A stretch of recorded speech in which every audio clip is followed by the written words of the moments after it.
ഇതിനകത്ത് KSRTC driver ചെയ്ത കുറ്റത്തേക്കാൾ വലിയ കുറ്റമാണ് തിരുവനന്തപുരത്തെ ആരാധ്യയായ മേയറും അവരുടെ ഭർത്താവായ ബാലുശ്ശേരി ജനപ്രതിനിധി.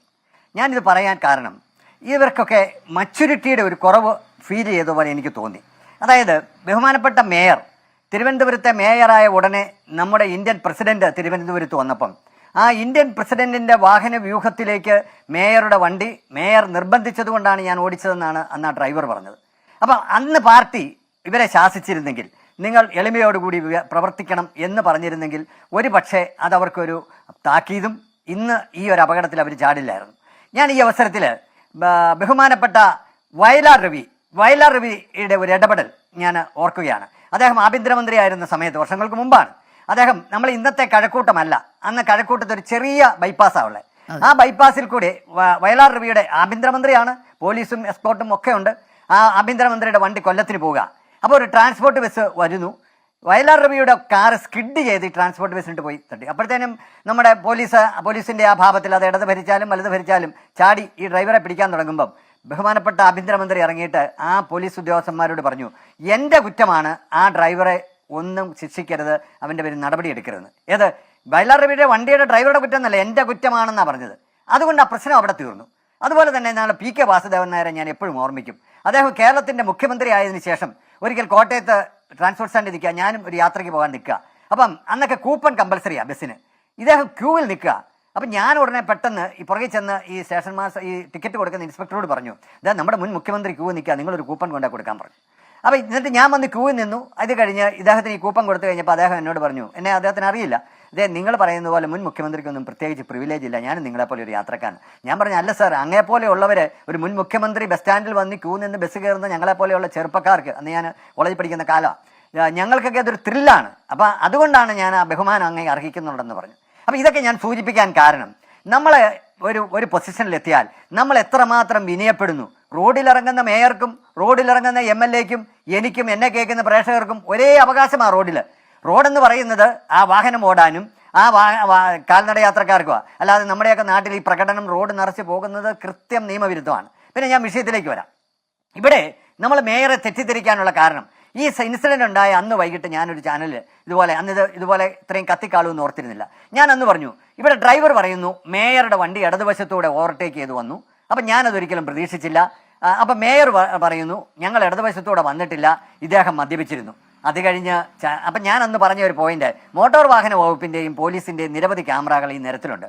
പട്ടം മുതലുള്ള നമുക്ക് എടുക്കാം, അല്ലെങ്കിൽ കേശവദാസപുരം മുതൽ ഈ വാഹനങ്ങളുടെ യാത്രയൊന്ന് എടുത്താൽ പോലീസിൻ്റെയും മോട്ടോർ വാഹന വകുപ്പിൻ്റെയും അവിടുത്തെ വ്യാപാരി സമൂഹത്തിൻ്റെയും ഒക്കെ ക്യാമറകൾ കാണും. ഇതെടുത്താൽ സത്യം പുറത്തു വരും. അങ്ങനെ സത്യം പുറത്തു വന്നിട്ട് ഇടതുവശത്തൂടെ കയറിയിട്ടുണ്ടെങ്കിൽ മേയർ പൊതുസമൂഹത്തോട് ക്ഷമ പറയണം, അല്ലെങ്കിൽ ഈ ജീവനക്കാരനെ കർശനമായി ശിക്ഷിക്കണമെന്ന് പറഞ്ഞു. ഇപ്പോൾ സത്യം എന്താണ്? ഇടതുവശത്തൂടെ വന്നത് മാത്രമല്ല, സീബ്ര ലൈനിൽ കയറ്റിയിട്ടു. സീബ്ര ലൈനിൽ ഒരു വണ്ടി കയറ്റിയിടാൻ പാടില്ല. സീബ്ര ലൈനിൽ വരച്ചിട്ടുണ്ടെങ്കിൽ പ്രിയപ്പെട്ട പ്രേക്ഷകർ ഓർക്കണം, നമുക്ക് 5 മീറ്റർ മുന്നിലോ 5 മീറ്റർ പുറകിലോ വണ്ടി പാർക്ക് ചെയ്യാൻ പോലും പാടുള്ളൂ. അങ്ങനെയുള്ള ഒരു സീബ്ര ലൈനിലാണ് ഈ വാഹനം കയറ്റിയിട്ടിട്ട് ഈ മേയർ തർക്കിക്കുന്നത്. മേയറുടെ അടുത്ത പോയിന്റ് എന്തായിരുന്നു? മേയർ പറഞ്ഞു ഇദ്ദേഹം മദ്യപിച്ചിരുന്നു എന്ന്. അപ്പം ആ മദ്യപിച്ചിരുന്നു എന്ന് പറഞ്ഞാൽ ലഹരി ഉപയോഗിച്ചു എന്ന് പറഞ്ഞു. അന്ന് തന്നെ ഈ ഡ്രൈവറെ കൊണ്ടുപോയി. ഒരു ദിവസം കഴിഞ്ഞാണ് പറഞ്ഞാൽ ലഹരി ഇറങ്ങിക്കഴിഞ്ഞാൽ പരിശോധന. അപ്പോൾ പറയുന്നു അദ്ദേഹം മദ്യപിച്ചിട്ടില്ലെന്ന്.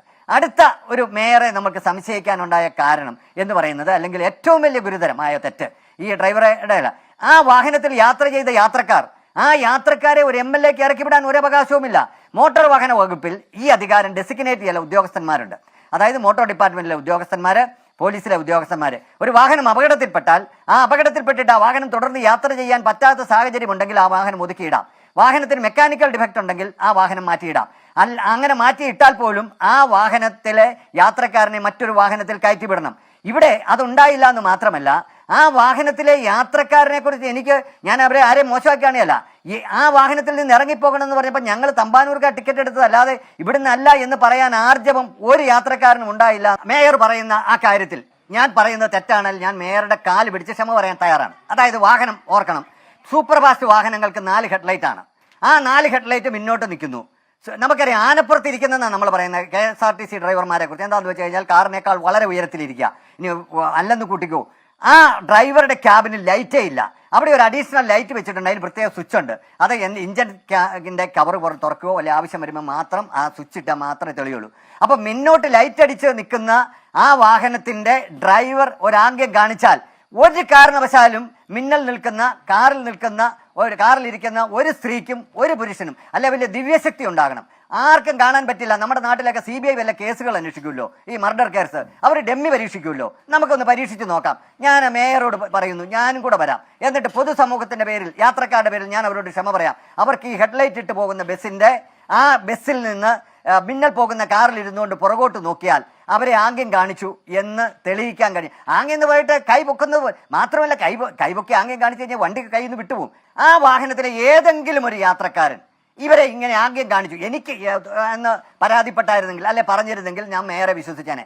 എൻ്റെ ഒരു വിശ്വാസം, ഇവര് 2-3 വലിയ ഒഫൻസ് ചെയ്തു.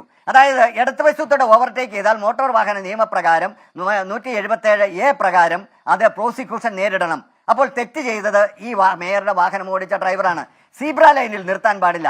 അപ്പോൾ ഇത് പിന്നെ മദ്യപിച്ചിട്ടുണ്ടായിരുന്നു എന്നുള്ള ആരോപണം അതും പൊളിഞ്ഞു. അപ്പോൾ ഏതോ ബുദ്ധിയുള്ള ഒരു വക്കീൽ പറഞ്ഞു കൊടുത്തതാണ്. സ്ത്രീകൾക്ക് ചില പ്രിവിലേജുകളുണ്ട്, അത് വെച്ച് നിങ്ങളൊരു കംപ്ലൈൻറ്റ് കൊടുത്തു.